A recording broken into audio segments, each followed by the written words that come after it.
জানি জানি জানি আমি ভেবেছিলাম ওই দোকানের জীবন নাটক থেকে আমি নামক ক্যারেক্টার থেকে আউট করে আমি সারা নিজের রঙ্গমঞ্চে প্রবেশ করবো, কিন্তু কেন জানি না ওই সারা রাষ্ট্রের আকাশটা বিশ্বের প্রতিটা বন্ধ করে তোফানিকে আমার পথ থেকে সরিয়ে নিল। একেবারে ব্রেক ফিরিয়ে দিই।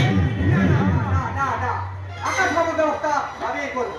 আর তার জন্য কাল বিশেষ গেস্ট হিসেবে হাজিরা হবো তোফানির শ্বশুর বাড়িতে।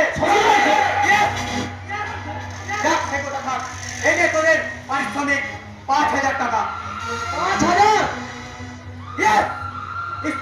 ভেবেছিলাম 10,000 দেবো। কি করবো বস? আমি তো সারা লোন একদম মাঝ বরাবর চালিয়ে দিয়েছিলাম, কিন্তু ওই ছেলে দেখছি এখন সামান্য একটু গাড়ি না গেলে একেবারে চিড়ে চাপটা করে দাও। বেটার বড় চোর তাই বেঁচে গেল।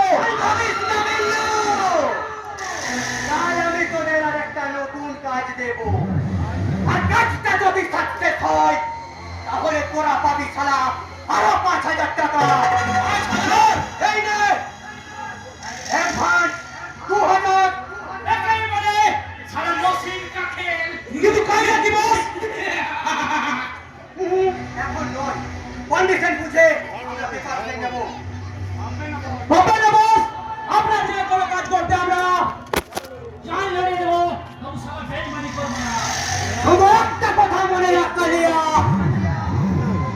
কাল আমাদের অপারেশনের টাইম হবে ঠিক রাত 12টা, আর অপারেশনের স্পট হবে ওই তুফানের